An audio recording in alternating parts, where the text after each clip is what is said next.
Morning, everyone. Good morning, Rabbi. Good morning, Rabbi. We are learning Mishnah Shabbos. Parak Chaf Beis, chapter 22, Mishnah Vav, Mishnah 6. I dedicate this morning's learning in memory of my mother, Mrs. Shlomis Rabinowitz, Shlomis Bas Rabbi Yaakov Eliezer. Okay. Sachin umemashmishin b'nevnei me'ayim. One can rub oil and massage your stomach. Okay. You try rubbing oil and massaging your stomach. These are done when you're doing them for pleasure. Now, what we're talking about, the oil and the massaging, it talks about your stomach, but it's not only your stomach, it could be any part of your body. And we would have to be talking about that this oil is very loose. If it's thick oil, it can already be a problem. If it's something very thick, something that has like some body to it, or more than just some body to it, like a cream or something like that, then already you can get into memoreach that we spoke about smoothing out in a previous Mishnah. But we'll assume that without getting into that problem, we're talking about a oil that's very liquidy, and therefore there's no problem with the rubbing onto itself. And therefore the Mishnah says, if you may anoint, meaning apply the oil, and rub it and massage on Shabbos. I guess you're doing both. I guess both go together. Now the Bartanura speaks out that, again, as I mentioned, you're doing this for pleasure. If you're doing it for healing purposes, because for some reason you have some kind of a pain, but it's not a pain that makes you sick. It's not a pain that makes you bedridden. Little discomfort. If you're actually doing it to relieve the discomfort, that falls under the rabbinic prohibition of taking medicine on Shabbos. Because not just only taking medicine that's the issue, it's doing anything therapeutic for the sake of healing falls under that prohibition. So therefore, when the Mishnah says that you can do this, if you're doing it just for pleasure, fine. If you're doing it for healing purposes, then already it could be a problem, because typically when you're doing this, you're not doing this for a problem that's going to make you bedridden. Then it says, Avaloi misamlin, veloi misgarden. But you cannot rub it in, you cannot massage the body vigorously. That's what it means, misamlin. You can't do it vigorously. Veloi misgarden, nor can you scrape the skin. Apparently, there was a practice to use, they call this instrument a strigil. Strigil? Try that on me again. strigil. That's what they call it. And it was an instrument used in ancient times to scrape sweat and dirt from the skin. So these things unto themselves are not a prohibited act on Shabbos, but the problem is when you do that, that already falls under what we call weekday activities. It's too weekday-ish. It's not appropriate for Shabbos. And therefore, when we talk about this, so again, even when we spoke about applying the oil and the like, that also has to be done in a way that's not the typical way of applying it. It has to be done in an unusual manner. I don't know if that unusual manner means not to rub it in vigorously. I'm not sure if those things go together. But again, whatever we're talking about here that you're doing even for pleasure, so certain things to rub it in vigorously, to use this scraping instrument on your skin, even though it's for pleasure, not for any kind of therapeutic or healing purposes. Nonetheless, that's weekday activity. Down here they bring down that it's even the part before that talks about applying the oil and massaging also has to be done in an unusual manner. Like I say, I don't know what that unusual manner is specifically, unless the next part of the Mishnah talks about not doing it vigorously. That would be the unusual manner. All right, but that's the first part of the Mishnah. Now the next part. Ein yarden lekordima. You cannot go down to Kardima. Kardima was a valley in which there were pools of water, and the ground was very slippery. So one who goes there, there's a good chance he's going to slip and fall, get his clothing wet. And after he gets his clothing wet, what's he going to do?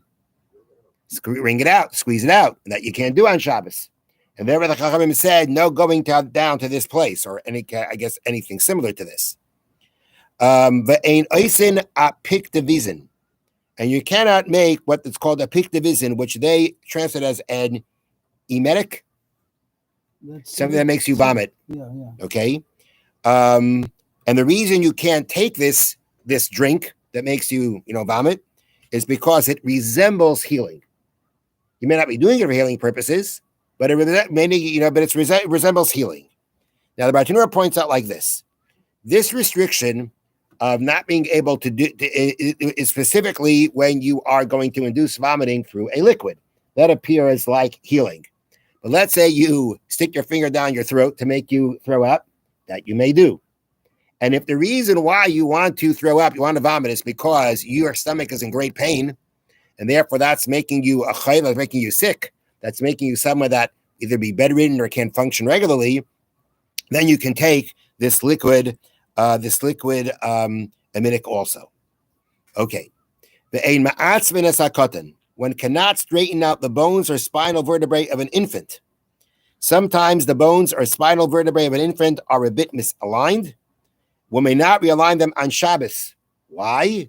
Because it resembles building, and therefore you cannot do it. Okay, that's why you cannot realign what do they say here? The vertebrae, the bones or spinal vertebrae of an infant. This only applies, as I bring down here from the Bartanura, this only applies after the day of birth. But on the day of birth of a child, you want to realign everything, that you're allowed to do. On the day of birth, these rabbinic prohibitions do not apply. So whatever you want to do for the child on the day of birth, you may do. And this prohibition of realigning only begins the day after. Then the Mishnah continues, you may not set a broken bone on Shabbos. Why? Because that's an act of healing. And therefore the Mishnah says you can't do it. But the Bartanura brings down that the halacha does not follow this Mishnah.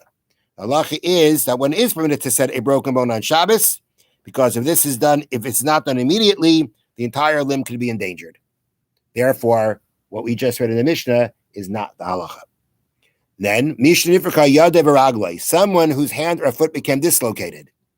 Lo yitref vein b'tzainan, you may not rub them vigorously with cold water. Apparently, somehow or another, that used to put things back in order. If you dislocated your foot or your hand, you rub it vigorously with cold water, somehow or another, that healed it. And because it is for the purposes of healing, you may not do that. But if you want, you can bathe regularly. Instead of using, you basically, if the hand becomes dislocated, is to rub vigorously cold water on the hand. Some another that helped. But that would be considered refuah. That's a healing act. But if you just go ahead and you bathe your whole body in cold water, and you're doing a regular bathing, and it's not, and at the same time, because you're bathing in cold water, the cold water is going to help your hand, that's not a problem. You can bathe regularly in the cold water. And if you get healed, you get healed. Which means to say that even if your purpose of bathing right now is really to get the cold water on your hand, being that it's not recognizable that you're doing it for healing purposes, then it's permitted to do. And that's a rule that we mentioned previously, that if you're doing something for healing purpose, but it's not recognizable that you're doing it for healing purpose, then it's okay to do. If you're drinking a hot tea because you want to make your throat better, and that's why you're doing it, that's not a problem on Shabbos, because people could look at you and say you're just drinking a tea. And therefore, anytime you do something for healing purposes, but it's not recognizable you're doing it for healing purposes, it's permissible. So if you just bathe and now the cold water lands up healing your hand and you want that to happen, it's okay. But to go ahead and to rub the area dislocated with cold water, to rub that area vigorously, that clearly is you're doing it for the sake of healing, and that you're not permitted to do. Have a wonderful day. Thank you, Rabbi. Thank you, Rabbi.